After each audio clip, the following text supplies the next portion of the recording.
Presque il est ouvert. Voilà.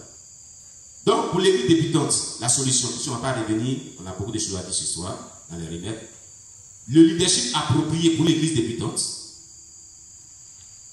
il est évident que le leader approprié est le style. Le leadership approprié est le style directif. Le leadership qu'il doit appliquer à une église débutante est le style directif. Qu'est-ce qu'on appelle un leadership de style directif? Ça veut dire que toute chose se repose sur le leader seul. Il n'y a pas de responsable pour l'aider. Donc il donne des directives à ce niveau. Il donne des sages conseils, des directives pour aider chaque personne à converger dans une même vision. Il donne des grandes lignes parce qu'il y a trop de détails, mais on voit ça en formation.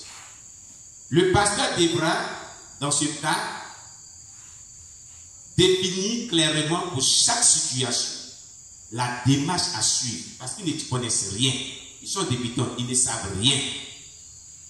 Donc, s'il doit entreprendre une évangélisation, une retraite spirituelle, un temps de retraite, ou bien un temps puissant, un programme puissant de délivrance, il est le seul à la connaissance de tout ça. Ils sont débutants de la vie chrétienne, ils ne connaissent rien. Donc, il doit donner tous les détails pour expliquer les choses, comment les choses doivent se faire. Amen. Amen. Voilà. Dans le cas d'une église débutante, son dynamisme dépendra exclusivement de la vie de prière et surtout de la foi du leader. Quand l'église est débutante, c'est là le grand travail. C'est là que le pasteur ne doit pas dormir. S'il prie au minimum 3 heures du temps par jour, il faut prier au moins 7 heures du temps par jour, non-stop. Nous, on prie jusqu'à 15 heures, 17 heures du temps. Non-stop. Un enfant de 12 ans qui a prié 17 heures du temps non-stop. Et les anges lui apparus. Dieu est plus puissant. 12 ans. Vous comprenez? On venait de faire un programme de 14 jours. Le jeune prophète qui est avec nous, qui est sur le champ de mission de Soubré, avec notre missionnaire Espérance, il a fait 17 heures. Et Dieu l'a rempli et revêtu d'une fonction puissante. Il avait des visions très claires. Et il a commencé à recevoir des visions et des révélations de certaines choses que Dieu avait révélées au préalable.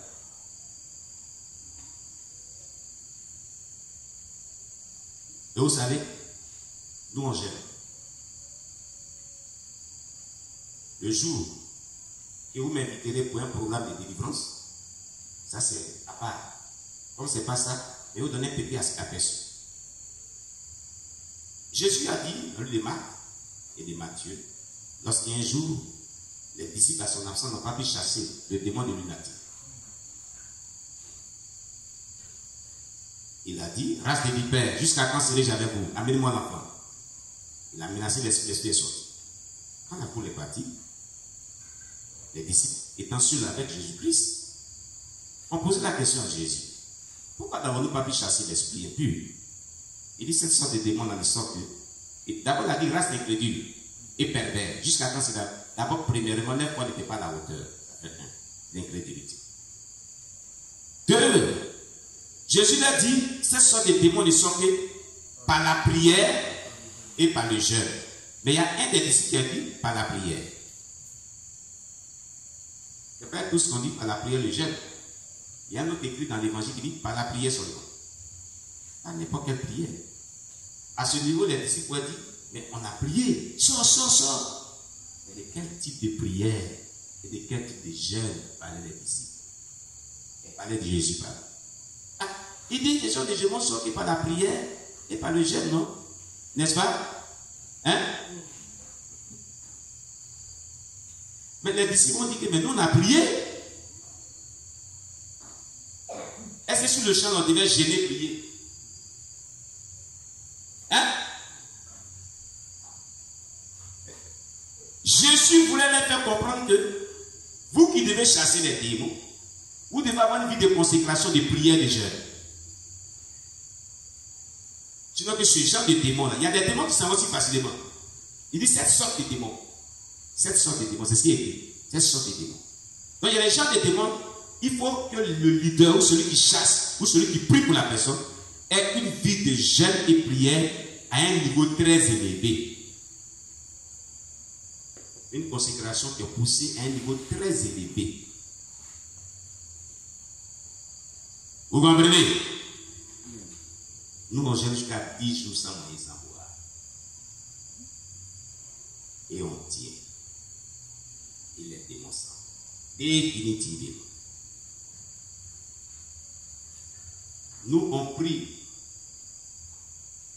6 heures au minimum, 7 heures, 8 heures, jusqu'à 15 heures, 17 heures.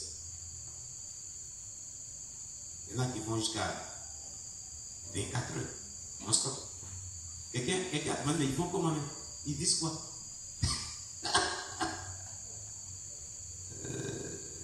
On est en Pâques. Chaque Pâques, on a une semaine avant la Pâques et une semaine après la Pâques. On fait 14 jours de jeûne. Cette année, on est en train de prier. On est en train de jeûner. Premier jour, deuxième jour, troisième. À partir du 4e jour, Dieu a envoyé un feu dans tout le rayon où l'église était.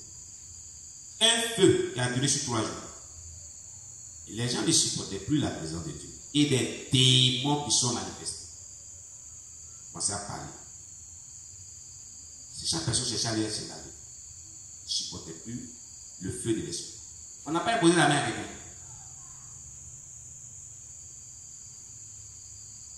Et les démons criaient, sautaient le corps. C'est ainsi la chaîne. On a tout fini.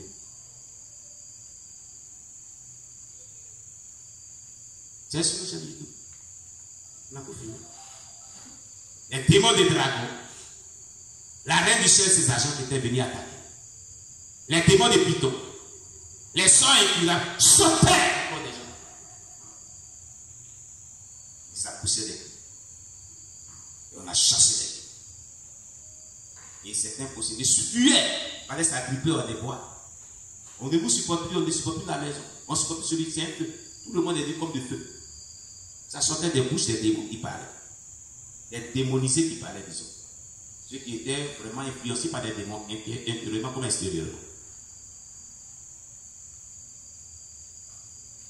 Donc, il faut un type de consécration élevé.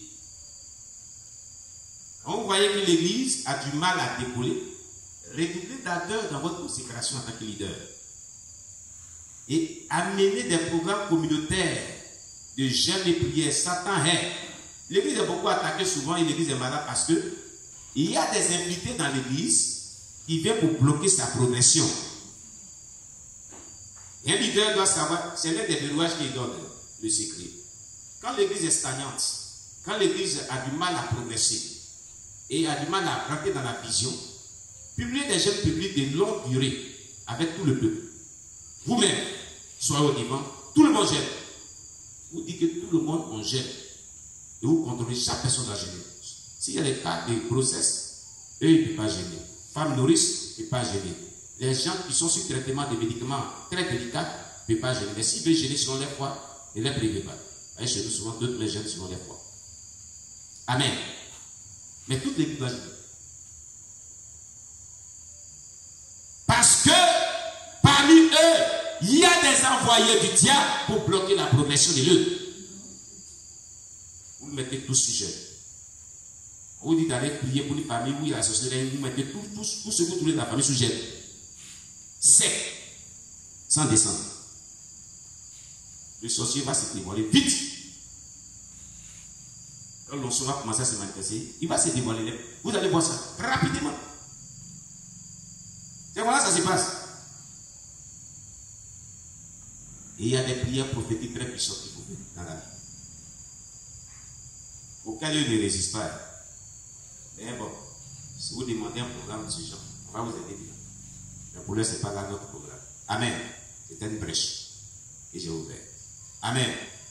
Donc, comme on le dit, cela dépendra du dynamisme exclusivement de la vie de prière et surtout de la foi du leader. Quand on parle de vie de prière, vous voyez le problème? C'est que les leaders ne prient pas beaucoup. Ne prient pas beaucoup. Jésus a entraîné ses disciples. Jésus priait, il pouvait prier toute une nuit, toute une nuit, toute une nuit, toute une nuit. Vous n'avez pas vu ça souvent dans la Bible? Hein? Il priait pendant des heures. Il priait pendant des heures.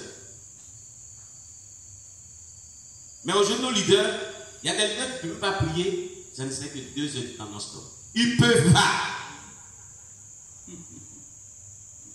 Le minimum d'un leader, la vie de prière d'un leader non-stop, c'est 6 heures non-stop. 6 heures non-stop, le minimum. Mais les leaders contemporains d'aujourd'hui ne peuvent pas prier au minimum 2 heures de temps non-stop. Il a un problème spirituel. Il est toi dans une prison astrale dans le monde spirituel, emprisonné par Satan, par rapport au réveil spirituel. Il va être délié de ça. Quand il va arriver à 6 heures de temps, il sera libéré. Ses visions seront claires, ses dons spirituels vont se manifester. Une onction puissante ensuite, c'est qui sort de sa bouche.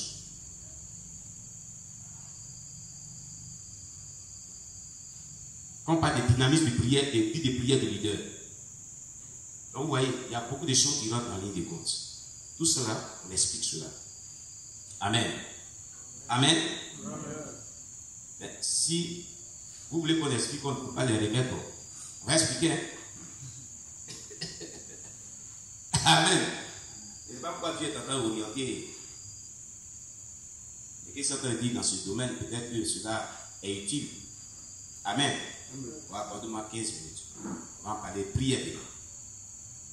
La dynamique de prière du leader dans l'église débutante. Regardez Jésus. À Gethsémani,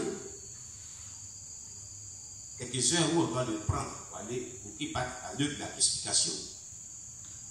Jésus prend les 12 qui s'en vont. Il prend Pierre, Jean et Jacques. Il dit aux autres, restez là. Il dit, vous suivez-moi. Ils font quelque part devant. Il dit, restez là. Et il fait quelque part. Il dit, je prierai, mais nous devons prier. Il prie, il vient trouver Pierre, Jean et Jacques, ils sont endormis. Il dit, Pierre, vous n'avez pas pu prier 1 heure. Ça veut dire quoi? Ça veut dire que je vous ai envoyé ici pour prier pendant des heures. Depuis les sortes de prier, vous n'avez pas pu prier 1 heure. Vous êtes supposé prier pendant des heures avec moi. C'est pour ça que je vous ai envoyé ici. Jésus priait pendant des heures. Pour amasser une forte onction, afin d'être utilisé puissamment. Donc il a entraîné ses disciples à prier pendant des heures. Vous voulez le test? Vous voulez qu'on lit le test? Gethsémani. D'accord. On va le trouver si Dieu nous fait grâce. Il y a des marques, je crois. Gethsémani.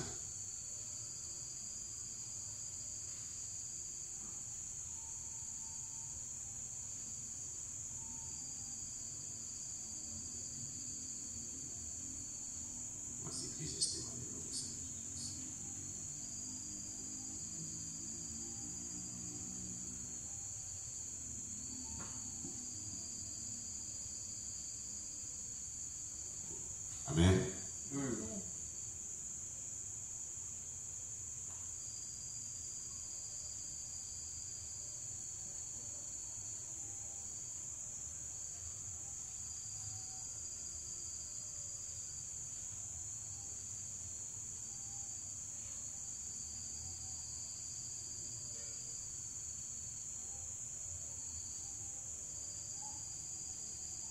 Alléluia. Voilà, Dieu va nous faire grâce. Voilà. Marc 14. Allons-y dans Marc chapitre 14. Évangile de Marc chapitre 14.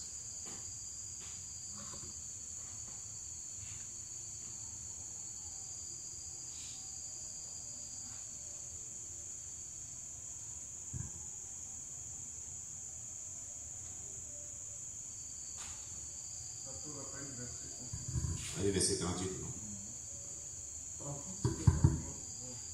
Je viens. Voilà. Vas-y, je viens. Chapitre 14.